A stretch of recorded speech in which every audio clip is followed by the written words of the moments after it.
My name is Lily, and I'm 28 years old. This past Christmas, my parents gathered our family around the tree and, with tears of joy in their eyes, handed my younger brother a check for $2.5 million to fund his latest business venture. They called it the family's greatest investment. What they didn't mention was that it was my entire life's savings, drained from my accounts without my permission. But the real shock came moments later, when my grandma Rose, who had watched the whole thing in silence, quietly took my hand, led me away from the celebration, and handed me a single manila envelope. Inside wasn't money, it was the deed to their house, their farm, their entire estate. It was everything. If you've ever felt like the responsible one who always gets taken for granted, drop a comment letting me know where you're watching from. And before I tell you how one Christmas morning changed my family forever, hit that like button and subscribe. Because this is a story about how the quietest person in the room can end up holding all the power. Before that fateful Christmas, my life was defined by a quiet, predictable rhythm. I work as a research librarian at a university, a job I love. It's a world of order, facts, and whispered knowledge, a stark contrast to the chaotic dynamics of my family. I've always been the sensible one, the planner, the saver, while my brother, Mark, chased dreams across the sky like fireworks, dazzling, loud, and fleeting. I was the one on the ground, making sure the launch pad was stable and, more often than not, paid for. The pattern of injustice wasn't new. It was the foundation our family was built on. Mark, 2 years younger, was the golden child. He had a charisma that could charm anyone, a head full of dazzling ideas, and an absolute inability to see any of them through without a safety net. A net that was almost always woven from my hard work and sacrifice. My parents, Richard and Carol, weren't malicious people. They loved us both, I believe, but they loved Mark's potential more than my reliability. They saw him as a reflection of their own unfulfilled ambitions, a high-risk, high-reward stock they were willing to bet the farm on. I was the safe, low-yield bond, dependable but boring. And you don't get rich off bonds. Even in the small things, the pattern held. If Mark forgot to take out the trash, it was an oversight from a mind busy with grander thoughts. If I forgot, it was a lapse in responsibility. This dynamic was cemented during our college years. I'd been accepted into a prestigious study abroad program in England, a dream I'd worked towards for years, saving every penny from my part-time job.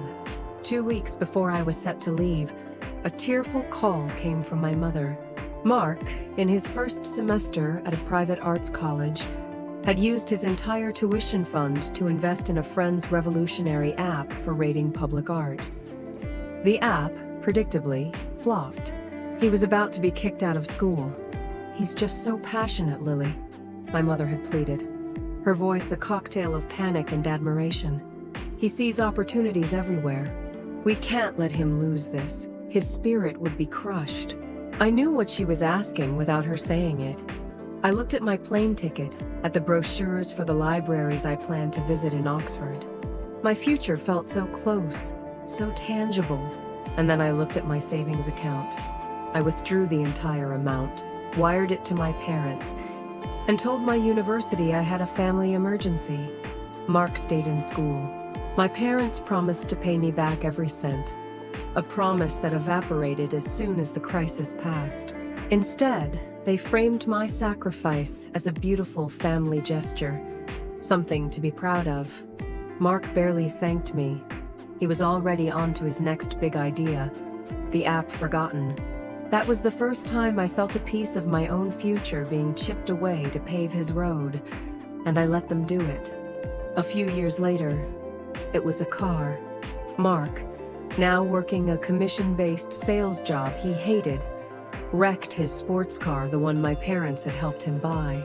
He needed a reliable vehicle for work, but his credit was shot from a string of unpaid credit card bills from yet another failed side hustle.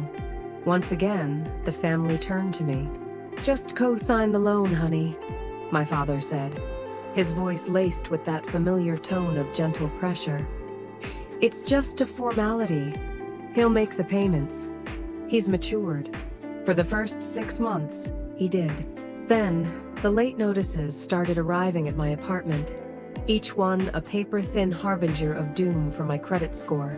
When I confronted him, he was full of excuses: a slow month, a deal that fell through, a commission that was delayed. I ended up making the payments myself for 3 years, quietly, just to protect my own financial future. My parents knew, but they chose not to see it. It was easier to pretend Mark was responsible than to face the truth of their enabling. Through it all, there was one person who saw: my grandmother, Rose. She lived with my parents in the old family farmhouse, the one my grandfather had built with his own 2 hands. Grandma Rose was a woman of few words but profound insight. She never openly criticized my parents, but she had her own ways of showing me she understood. After the study abroad incident, she sent me a rare first-edition copy of A Room of One's Own, with a simple note inside: "For your future adventures, build them strong." When she heard about the car loan, she slipped me a check for $500, whispering, "This is for your tires, not his. Make sure you can always drive away if you need to." Her small acts of solidarity were the only acknowledgement I ever received that the family ledger was deeply, deeply unbalanced. She saw me as a person, not a utility. To everyone else, I was just good, responsible Lily, the family's emergency fund, the emotional and financial backstop for my brilliant, chaotic brother. I had grown so accustomed to this role that I had almost accepted it as my fate. I continued to save, to live modestly, to plan for a future where I might finally be able to invest in myself. I thought I knew the depths of their expectations, the limits of their favoritism. But as the holidays approached that year, with Mark's excited whispers about his legacy project, I felt a familiar, cold dread creeping in. I had no idea that the foundation of injustice I had lived on my entire life was about to give way to a chasm so deep it would threaten to swallow me whole. The storm began, as it often did, with one of Mark's grand pronouncements at Sunday dinner. It was early November, and the air was crisp with the promise of winter. "I've found it," he declared, spreading his hands on the dining table as if he were a king addressing his court. "The project that's going to change everything, not just for me, but for this entire family. Our name will mean something." My parents leaned forward, their faces glowing with a familiar, uncritical adoration. I continued cutting my roast chicken, the metallic sound of the knife against the plate, the only sign of my inner tension. Mark's new dream was an artisanal, eco-friendly luxury resort.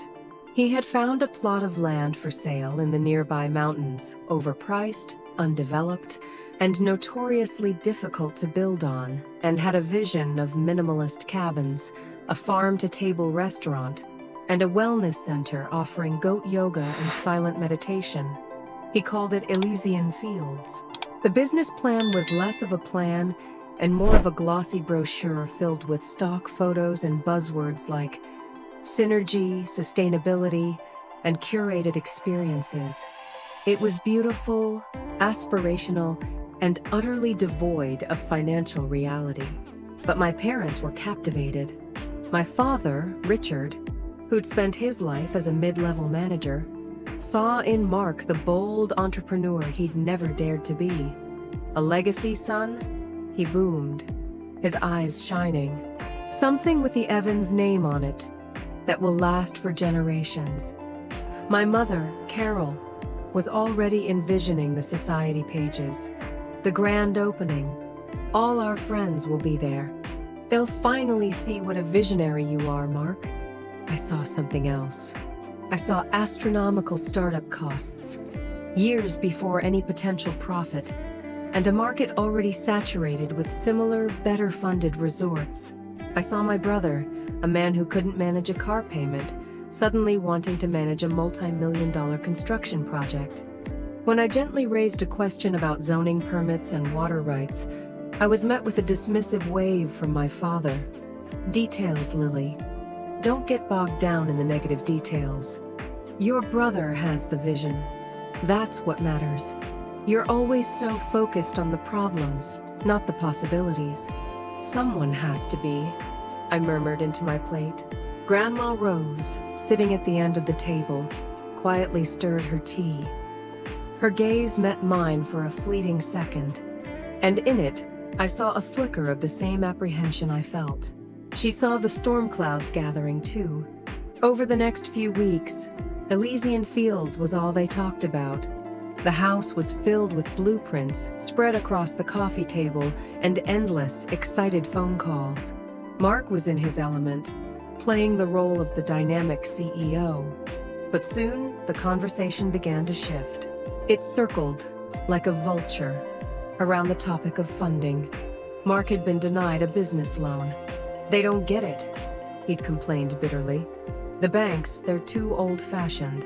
They don't understand disruptive innovation." That's when they started looking at me. It began with subtle hints. "It's such a shame all that money is just sitting in a savings account, earning practically nothing," my mother would say, glancing at me with a pointed look. "An investment in family is the best investment you can make," my father would add, patting my shoulder a little too firmly. I had spent a decade diligently saving. By living frugally, working extra hours, and making smart, low-risk investments, I had managed to accumulate a substantial nest egg. I had dreams for that money, a down payment on a house of my own, perhaps starting a small rare books business. It was my future, my independence, my one tangible reward for a life of quiet responsibility. The catalyst wasn't a single event, but a slow, creeping realization that they didn't see it as my money at all. They saw it as the family's capital, and I was merely its temporary custodian. The final conversation before Christmas sealed my fate. They sat me down in the living room, a united front of cheerful expectation. "We need $5 million for the initial land purchase and groundbreaking," my father announced, as if discussing the weather. "Your savings and investments cover that perfectly." It wasn't a question. It was a statement of fact. My blood ran cold. That's everything I have," I stammered, my hands growing numb. "I've been saving that for my own life, for my own house." My mother's smile tightened, a look of pitying disappointment crossing her face. "But darling, this is your life. We're a family. Mark's success will be your success. We'll all benefit. Imagine, you'll never have to worry about a thing." I looked at Mark, hoping for a flicker of shame, of protest. He just sat there, beaming, already imagining himself as a hotel magnate. He wasn't the villain in his story. He was the hero, and I was just a supporting character, the one who provides the magical elixir in this case, cash that allows the hero to fulfill his destiny. They weren't just asking for another bailout. This wasn't a car loan or a semester's tuition. They were planning to take my entire future and hand it to my brother on a silver platter. And as I looked at their expectant faces, I realized they genuinely believed they had the right to do it. The storm had arrived, and it was clear I was the one they expected to be sacrificed to appease it. In the weeks leading up to Christmas, the pressure campaign escalated from gentle suggestion to an all-out emotional siege. My home, the one I had always dutifully returned to for holidays, began to feel like a courtroom where I was on trial for the crime of selfishness. Every conversation was a thinly veiled attempt to wear down my resistance, to make me feel like the single obstacle standing between my family and eternal happiness. The first major incident was what they called the Family Financial Summit. It was a Sunday afternoon, and they sat me down at the dining table. Mark, armed with a slick PowerPoint presentation he'd clearly spent more time on than his actual business plan, walked me through his vision. It was filled with renderings of happy, beautiful people doing yoga at sunrise and artists' impressions of cabins that defied the laws of physics. When he got to the financials, the numbers were laughably optimistic. He cited viral influencer marketing as his primary strategy and projected 90% occupancy within the first 6 months, a feat unheard of in the industry. I tried to be rational, pulling on my professional librarian skills to analyze the data. Mark, these projections don't account for construction delays, marketing costs, or the first 2 years of operating at a loss, which is standard for this industry. Where are the contingency funds? The insurance estimates? My father slammed his hand on the table, not in anger, but in a display of booming, paternalistic frustration. Lily, for once in your life, can you stop thinking like a librarian and start thinking like a visionary? We're talking about a dream here, not a library book. Some things require a leap of faith. It's not a leap of faith if you're using my parachute, I retorted, my voice sharper than I intended. The insult to my profession, the dismissal of my careful, fact-based approach stung deeply. The room went silent. My mother's eyes welled up with tears, a tactic as predictable as it was effective. I don't understand why you're being so hostile, she whispered. This is for all of us. Don't you want your brother to be happy? Don't you want to be part of a family legacy? It was classic manipulation, framing my financial prudence as an attack on their happiness and family unity. I was no longer just hesitant. I was now hostile and not a team player. The second incident was more insidious. I had a joint savings account with my parents, one I'd set up years ago so I could easily transfer money to them for household repairs or medical bills. It was an account built on trust. One evening, while checking my balances online, I noticed a recent inquiry on that account. I called the bank the next morning. The representative confirmed that my father had requested a full statement of the account's history and balance the previous week. He hadn't withdrawn anything, but he had crossed a significant line. He had gone behind my back to take inventory of my assets. When I confronted him, he was completely unrepentant. I just wanted to see the numbers for myself to help Mark with his proposal, he said defensively. And frankly, I was a bit concerned about some of your low-yield investments. I was thinking of ways we could make your money work harder for the family. It's a family account, isn't it? What's the big deal?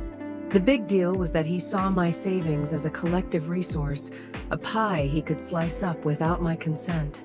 The trust I had placed in him was shattered. I felt exposed and violated, as if my private financial diary had been read aloud to the world. The third escalation came directly from Mark. He started calling me multiple times a day, not to argue, but to brainstorm. He'd talk excitedly about his plans, peppering the conversation with we and our. Once we secure the land, after our first year of profit, imagine, Lily, we'll have a place to host family holidays forever. He was attempting to absorb me into his dream by sheer force of will, to make me feel like I was already a part of it, so pulling out would be a betrayal. It was suffocating. I started screening his calls, my anxiety spiking every time my phone buzzed with his name. Throughout this period, my only source of sanity was my best friend, Sarah. I met her for coffee one Saturday, my nerves completely frayed. I poured out the whole story, the resort, the financial summit, the bank inquiry. Sarah, who had known my family for years, listened with a thunderous expression. When I finished, she reached across the table and grabbed my hand. "Lily, this has gone way beyond favoritism," she said, her voice firm and clear. "This is financial abuse. They are bullying you, manipulating you, and planning to steal your future. They're gaslighting you into thinking your reasonable concerns are a personality flaw. They are not asking for your help. They are demanding your sacrifice. You have to say no." Hearing it from an outside perspective was the validation I desperately needed. I wasn't being selfish. I wasn't being hostile. I was being robbed. and my own family were the perpetrators. Sarah's words were a life raft in a sea of guilt and obligation, giving me the language to name the injustice I was experiencing. Grandma Rose also tried to intervene in her own quiet way. I found her in the garden one afternoon, pruning her namesake roses, her movements slow and deliberate. A good gardener knows you can't take from one plant to feed another without both of them suffering, she said, not looking at me as she snipped a dead bloom. Your father and mother, they've forgotten that. They're so dazzled by the bloom they can't see they're killing the roots. I knew she was talking about me. She saw that I was the root system of the family, quietly providing nourishment, and they were about to sever me for the sake of one flashy, temporary flower. But her wisdom was no match for their delusion. When she tried to talk to my father, he brushed her off with a paternalistic chuckle. It'll be fine, Mom. Lily just needs some time to come around. She's always been overly cautious. She always does the right thing in the end. He was right. I always had. Every time before I had sighed, opened my wallet, and paid the price for peace. But this time was different. The price wasn't a study abroad program or a car loan. It was everything. The final confrontation was set for Christmas morning. They told me we'd be celebrating the family's new future. As I wrapped their gifts on Christmas Eve, my hands trembling slightly, I felt like I was preparing for my own financial execution, and I was terrified that when the moment came, my lifetime of conditioning would make me walk willingly to the gallows. Christmas morning arrived not with a sense of peace and goodwill, but with an atmosphere so thick with manufactured cheer it was hard to breathe. The scent of pine from the tree and cinnamon from my mother's baking usually filled me with warmth. That day, it felt like a theatrical set dressing for a tragedy. My parents and Mark were buzzing with a manic energy, their smiles too bright, their laughter too loud. They were acting as if their victory was already assured, treating me with an almost pitying kindness, the way one might treat a child before a necessary but unpleasant doctor's appointment. We went through the motions of our usual traditions, opening stockings, sipping hot chocolate. I felt like a ghost at my own family gathering, my presence required but my feelings entirely irrelevant. During the gift exchange, I saw Grandma Rose watching the proceedings from her armchair, her expression unreadable. Finally, it was time for the main gifts. Mark received a new designer watch from my parents. My mother got a pearl necklace. My father, a set of expensive golf clubs. My gift from them was a hand-knitted sweater in a color I never wear. It was a nice gesture, I suppose, but it felt like a pittance, a token to keep up appearances before the main event. Then, my father stood up, raising his coffee mug like a chalice. "I'd like to make a toast," he announced, his voice filled with emotion. "To family, to the future, and to the next great chapter of our lives." He turned to Mark, his eyes shining. "Son, your mother and I are so incredibly proud of the man you've become. Your vision, your passion. It inspires us all." He then reached behind the tree and pulled out a comically oversized check, the kind you see at charity events, in bold, black marker. It was made out to Mark Evans for the amount of $2,500,000. "Merry Christmas, son," my father said, his voice cracking. "From Mom and Dad." Mark feigned surprise, a performance worthy of an Oscar, then accepted the check with a whoop of joy, hugging both my parents in a tearful embrace. I sat frozen on the sofa, a cold, hard knot forming in my stomach. I knew they didn't have that kind of money. There was only one place it could have come from. "Wait," I said, my voice barely a whisper. Where did you get that?" My father turned to me, his smile beatific, almost saintly. "That's the best part, Lily. We didn't get it. We invested it. Your investment. We saw how much you were struggling with the decision, and we knew that deep down, you wanted to do this for your brother. So we decided to make it your Christmas gift to the family." My mother chimed in, her voice overflowing with synthetic sweetness. "We processed the transfer from your investment accounts this morning. We have power of attorney, remember? We wanted it to be a wonderful surprise for everyone." A surprise? They had used a legal document I'd signed in good faith years ago for emergency medical situations to take my entire life savings, the sum total of my discipline and sacrifice, and repackaged it as a gift from me, a gift I had explicitly refused to give. The audacity of it, the sheer, breathtaking arrogance left me speechless. The sweater on my lap suddenly felt like it was made of lead. The sounds in the room seemed to fade, the bright Christmas lights blurring at the edges of my vision. I just stared at them, my mind struggling to form words. The silence stretched. My shock must have been visible on my face, because their expressions began to change. The joyous smiles faltered, replaced by confusion, and then a dawning irritation. "Well, say something," Mark said, his tone shifting from elated to annoyed. "The least you could do is look happy for me." "Happy?" The word escaped my lips, hoarse and brittle.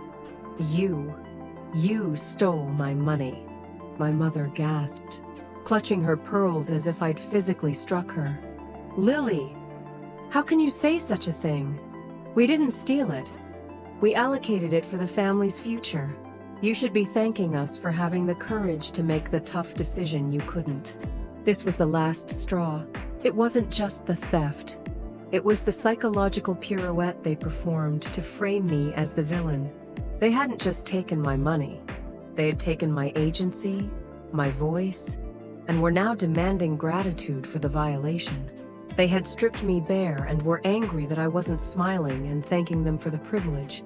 "You're ungrateful," Mark spat, his charm vanishing to reveal the petulant entitlement underneath.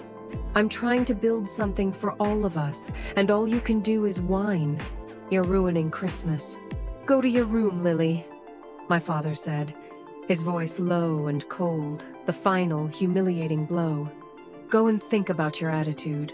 When you're ready to be a part of this family again, you can come down and apologize to your brother."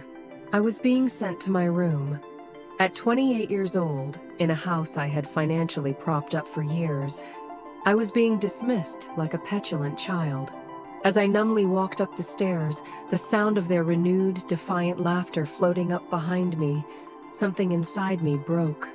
It was the last thread of hope that they would ever see me, ever value me. The responsible daughter was dead, and in her place, something new, something cold and hard and clear, was beginning to form. As I sat on the edge of my childhood bed, the world tilting on its axis, there was a soft knock on the door. It was Grandma Rose.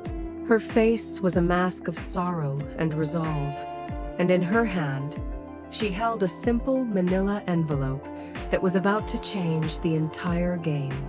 Grandma Rose closed the door softly behind her, the manufactured cheer from downstairs fading to a distant murmur. She didn't say anything at first, simply walking over to the window and looking out at the snow-covered fields of the farm, her silhouette framed against the winter light.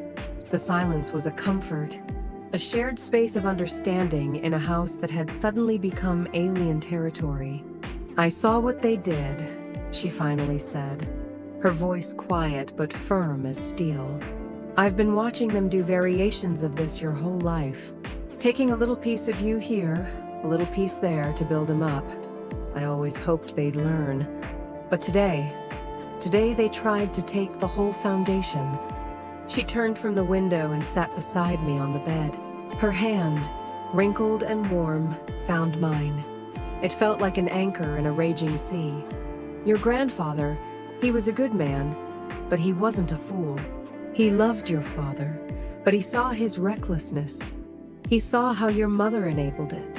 He used to say your father had a talent for starting fires, and your mother had a talent for pretending the smoke was just fog.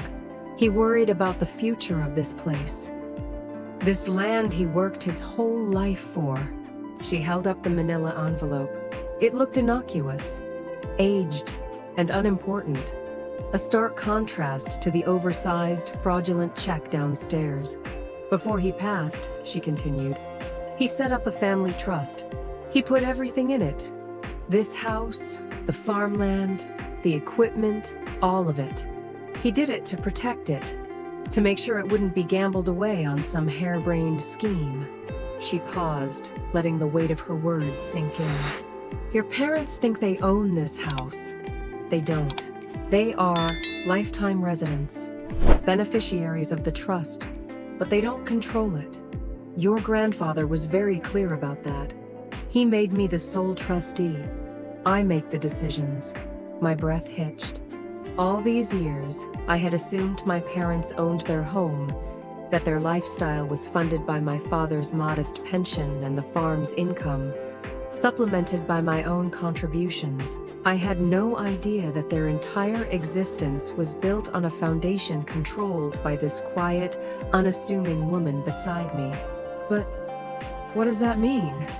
I asked, my voice trembling, a flicker of something that felt like hope igniting in my chest. It means, she said, opening the envelope and spreading the contents on the bed, that we have a way to fix this. Inside were several legal documents, meticulously preserved. The first was the original trust agreement, signed by my grandfather. The second was a detailed ledger of the farm's income and the trust's assets. And the third was a document drawn up by a lawyer just last week. It was a transfer of trusteeship. I'm 82 years old, Lily, Grandma Rose said, her eyes looking directly into mine, clear and resolute. My time for making big decisions is coming to an end. This trust needs a new guardian, someone with a good heart, but more importantly, a strong spine, someone who understands the value of responsibility, someone who won't let this family's legacy be squandered. She tapped the document. My lawyer, Mr. Davison, your grandfather's lawyer, has prepared this. I am transferring my position as sole trustee to you. I stared at her, dumbfounded. The world had just been pulled out from under me, and now she was handing me a new one. Me? But I'm not strong enough. They'll just walk all over me. The words came out before I could stop them. A lifetime of doubt speaking for me. Nonsense, she said sharply, but not unkindly. You've been carrying this family on your back for a decade. That isn't weakness. That's strength they've been exploiting. It's time you used that strength for yourself, she continued. Your parents and your brother, they believe power comes from loud voices and grand gestures. Real power, Lily, is the power to protect what's important. It's quiet, and it's patient. You have that power. A new feeling began to displace the shock and despair. A cold, sharp clarity. The victim who had trudged up the stairs just minutes ago was gone. In her place was a woman who had just been handed a shield and a sword. What do we do? I asked. My voice stronger now, the tremor gone. For now, nothing, she advised with a shrewd look. Let them have their celebration. Let them think they've won. Tomorrow, we will call Mr. Davison. We will get everything signed, notarized, and filed properly. We will do this by the book, so there are no loopholes, no arguments. And then, when the time is right, you will call a meeting. Not as their daughter, but as the trustee of their estate. She gave my hand a final squeeze. They took your money, Lily, but they have no idea what they've just given you in return. I spent the rest of Christmas Day in my room, a strange calm settling over me. I could hear them downstairs, celebrating their stolen victory, their laughter echoing with an oblivious cruelty. I reviewed the documents, the numbers, the legal language. I wasn't just a librarian anymore. I was the steward of my family's history and its future. The next day, feigning a migraine, I drove to the city and met Grandma Rose at Mr. Davison's office. He was a kind, sharp-eyed man who seemed to understand the situation perfectly without needing much explanation. We spent 2 hours going over the details, and by the time we left, the transfer was complete and legally ironclad. My family thought they had taken my future from me. They had no idea I was now the quiet, unassuming owner of their past, their present, and every part of their future that depended on the roof over their heads and the land beneath their feet. 3 days after Christmas, I made the call. I waited until I knew my father would be home from his golf game and Mark would be there, likely still basking in the glow of his supposed windfall. I kept my voice neutral, professional, like a bank manager scheduling an appointment. "I need to have a family meeting to discuss some financial matters," I told my mother.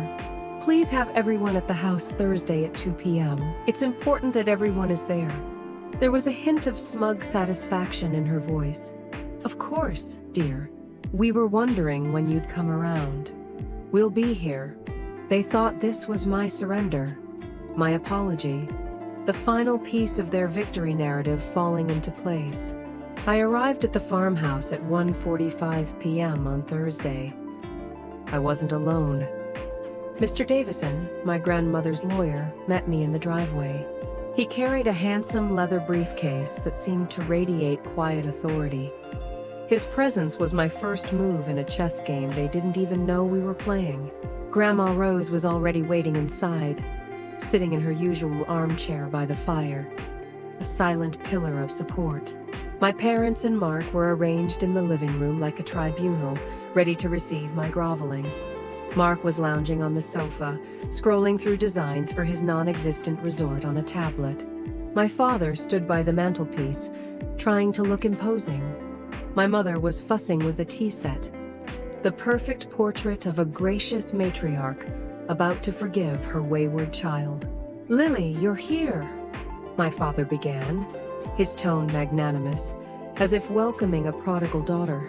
"And you've brought a guest." "This is Mr. Davison," I said calmly, stepping aside to allow him to enter. "He's here to help facilitate our discussion." A flicker of confusion crossed their faces, but they didn't object. They likely assumed I had brought a lawyer to discuss the terms of my investment, perhaps to draft a formal agreement. "Please, have a seat," my father gestured expansively. "Mark, why don't you start by showing Lily the updated plans? She's going to be so excited." "Actually," I interrupted, my voice clear and steady, cutting through the performative warmth, "we're not here to talk about the resort. We're here to talk about this house and the farm. We're here to talk about the trust." The word trust hung in the air, cold and heavy. I saw my father and mother exchange a nervous glance. This wasn't part of their script. Mr. Davison opened his briefcase with a soft, authoritative click. "If I may," he said, his voice polite but firm. "It seems there has been a significant misunderstanding about the ownership of this estate for quite some time." He then proceeded, in calm, legal prose, to explain the nature of the trust my grandfather had established decades ago.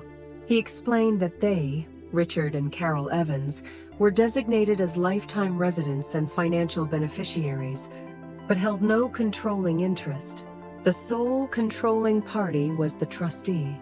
"That position," he said, looking directly at my parents, "has been held for the last 22 years by your mother, Rose." The color drained from my father's face. He sank into a nearby chair as if his strings had been cut. "What are you talking about? This is my house. My father left it to me." "He left you the right to live in it and be supported by it, Richard," Mr. Davison corrected gently but irrevocably. "But he entrusted its ultimate control to your mother. He was very specific in his instructions, which are legally binding." My mother looked at Grandma Rose, her expression one of utter betrayal. "Mother, is this true? All this time, you let us believe." Grandma Rose just nodded slowly, her gaze unwavering. "I let you believe what you needed to. The truth was always there if you cared to look."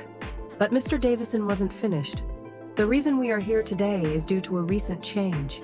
Given her age and her desire to secure the estate's future, Rose has decided to step down as trustee.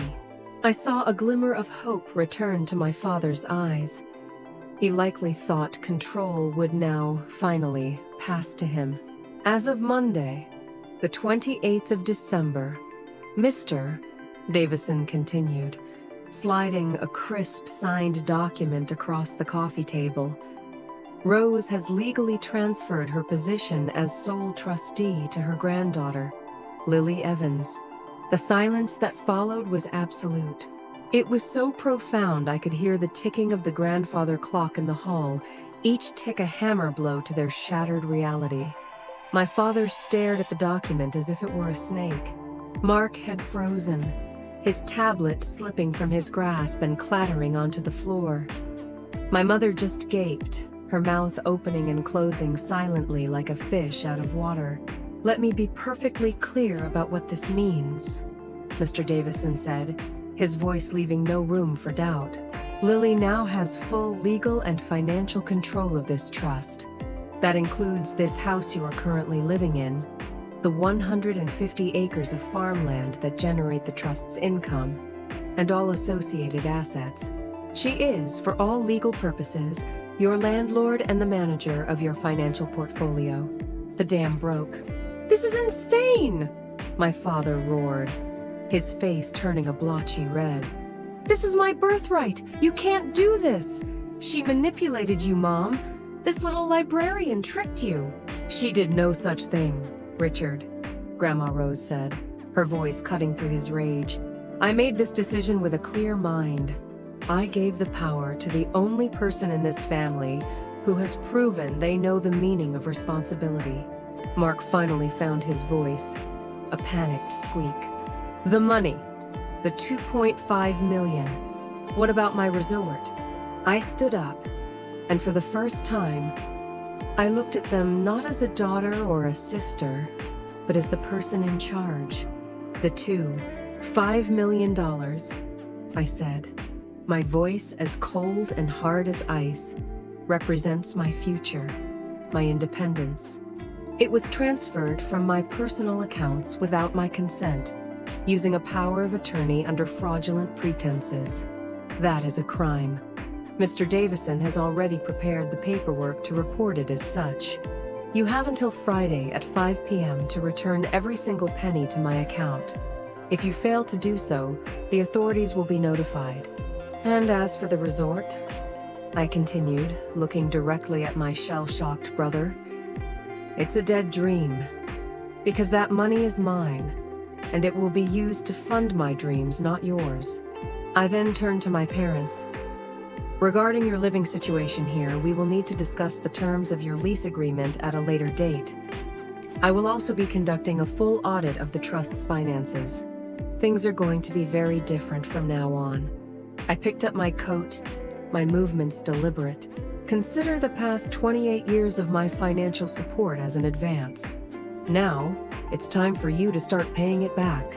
I walked towards the door, Mr. Davison and Grandma Rose following me.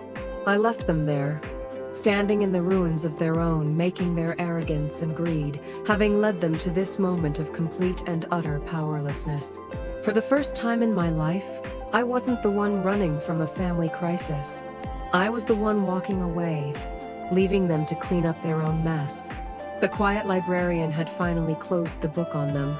The immediate aftermath was a deluge of panicked, angry, and eventually pleading phone calls and texts. They cycled through every stage of grief and denial. First came the rage threats of lawsuits, accusations of betrayal. Then came the bargaining promises to rediscuss Mark's project, offers to make me a partner.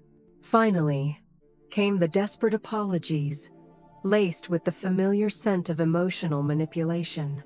I didn't answer a single one. I had forwarded their numbers to Mr. Davison, who responded to their legal threats with a calm, unequivocal statement of my legal standing and a reminder of the impending Friday deadline. I didn't go back to my small apartment. I couldn't.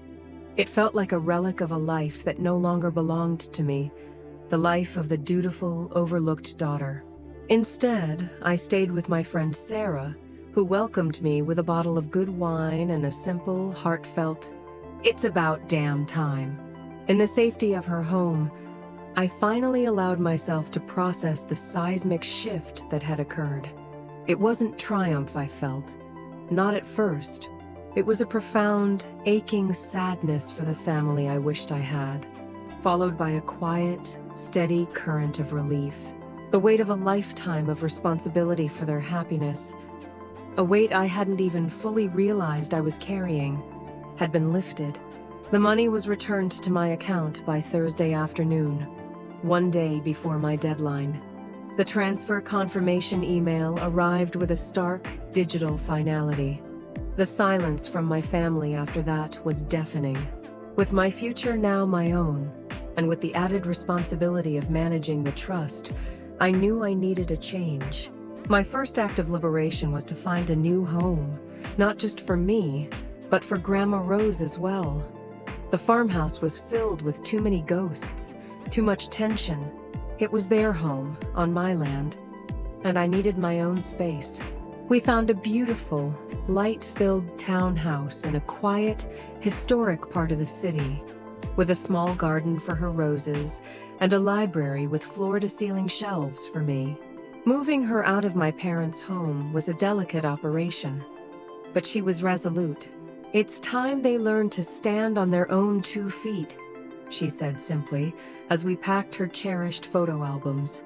My second act was to resign from my university job. I loved being a librarian, but I had always harbored a secret dream: to own my own independent bookstore and cafe, a place where people could gather, where knowledge was shared, and where the air smelled of old paper and fresh coffee. With the return of my savings and the secure income from the trust, that dream was suddenly, breathtakingly possible. I spent the next few weeks immersed in this new project. I scouted locations, wrote a business plan, a real one, with realistic numbers, and started networking with local authors and suppliers. The work was all-consuming and exhilarating. Every decision was mine. Every success, every failure would be my own. It was terrifying and wonderful. I heard snippets about my family through the grapevine of concerned aunts and cousins. Without my constant financial injections, and with the new reality that they were tenants on the land that supported them, they were forced to make drastic changes. The resort was, of course, history. Mark, stripped of his grand delusion and faced with the necessity of earning a living, had to take an entry-level job at a logistics company, wearing a uniform and working shifts. My parents had to create a budget for the first time in their lives. The Lexus was sold. The country club membership was canceled. The reality of their financial situation, without me as their safety net, was a harsh one. They were a boat that had been sailing on my ocean, and now, becalmed, they had to learn to row. One crisp February evening, sitting with Grandma Rose in our new living room, a fire crackling in the hearth, I felt a sense of peace I hadn't realized I'd been missing my entire adult life. It was the peace of self-determination, the peace of knowing my own worth. I had built a wall not of anger, but of consequence. I had my own life to build now, my own dreams to fund. The question that lingered in the quiet moments was whether my family would ever be able to build a bridge over that wall, one constructed of genuine remorse and respect. For now, the silence on their side of the wall was an answer in itself. 1 year to the day after that catastrophic Christmas, I stood behind the counter of my own bookstore, Rose's Corner. The name was a tribute to the woman who had given me the courage to reclaim my life. The store was everything I had dreamed of: warm, inviting, with towering oak shelves, the scent of roasting coffee beans, and the quiet rustle of turning pages. It had become a beloved fixture in the neighborhood, a community hub where book clubs met, local authors held readings, and students came to study. I was no longer just a librarian. I was a business owner, a community builder, a woman standing firmly on her own foundation. The quiet hum of conversation and the soft clink of ceramic mugs was the soundtrack to my new life. My life, and Grandma Rose's, had settled into a comfortable, joyful routine. She spent her mornings tending to her small but vibrant rose garden in our backyard, and her afternoons in a cozy armchair in the bookstore, reading to children or simply enjoying the peaceful atmosphere. She told me once that she hadn't felt this light in 30 years. The stress and tension that had lined her face at the farmhouse had vanished, replaced by a serene contentment. We had created our own small, peaceful world, a sanctuary built on mutual respect. The relationship with my parents and brother had evolved slowly, painfully, and with the careful distance of a ceasefire. The initial months had been marked by a stony silence. They paid their rent a nominal fee I had set, just enough to cover the property taxes and upkeep on time every month via an automated bank transfer. There were no calls, no emails. It was a cold, transactional relationship, a necessary reset. Then, around my birthday in May, a small package arrived. Inside was a simple, elegant fountain pen and a card signed by all three of them. The message was just 4 words. "We are proud of you." It wasn't an apology, not in the way I once craved, but it was an acknowledgement, a crack in the wall of their pride. It was the first time they had expressed pride in something I had built for myself, rather than something I had sacrificed for them. A few months later, I received an email from Mark. It was long and rambling, but devoid of his usual bravado. He wrote about his job at the logistics company, the humility of starting at the bottom, of answering to a boss younger than him. He talked about learning the value of $1 when it was earned through a 40-hour work week, not handed over in a lump sum. He described the humbling experience of having his application for a small apartment co-signed by a coworker because his own credit was still in ruins. For the first time, he admitted his deep-seated jealousy of my quiet competence, how my stability had always felt like a silent judgment on his chaos. He didn't ask for forgiveness. He didn't ask for anything. He just told his truth. "I see it now, Lily," he wrote. "I was a taker. I'm trying to learn how to be a builder, like you." I agreed to meet him for coffee. The man who sat across from me was different. The flashy charm had been replaced by a weary but genuine humility. He looked tired, but he also looked real. He asked detailed questions about my bookstore, not with envy, but with a newfound respect for the work involved. We talked for over an hour, not about the past, but about the present. He was taking night classes in supply chain management. He was saving money, a little bit each month. For the first time in his life, he was growing up. My parents, too, had been forced into a period of deep introspection. Without the grand distraction of Mark's dreams, they had to face the reality of their own lives, their own relationship. I learned from a cousin that they had started going to financial counseling and even some therapy. My father had taken a more active role in managing the farm's day-to-day operations, finding a quiet pride in the work he had neglected for years. My mother had started volunteering at the local library, reconnecting with a love for books she had long forgotten. They were learning to live within their means, not just financially, but emotionally as well. I began to allow them back into my life, but on my terms. The new boundaries were crystal clear. Our visits were infrequent and held on neutral ground, like a restaurant or a park. The conversations were polite, focused on the present. There was no more talk of family obligation, no more emotional leverage. They were learning to relate to me as an equal, an independent adult, not as a family utility. "Last week," my father called. "The roof on the barn needs replacing before winter," he said. There was no demand, no expectation in his voice. "I've gotten 3 quotes. I was wondering if you, as the trustee, would be willing to review them with me and approve the expense." It was a small moment, but it was monumental. He was asking for my permission. He was acknowledging my authority, and respecting my role. It was a sign that the power dynamic had permanently shifted, not towards tyranny, but towards a healthy, respectful balance. The scars from that Christmas were still there, deep and lasting. The trust that had been shattered could likely never be fully restored.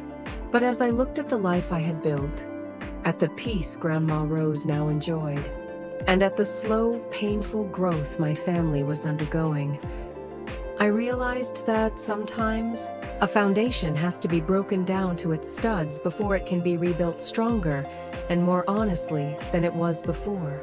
For the first time, I saw a path toward a different kind of family, one built on truth, not transactions. Looking back, that Christmas was both the worst and the best day of my life. The betrayal felt absolute, like a wound that would never heal.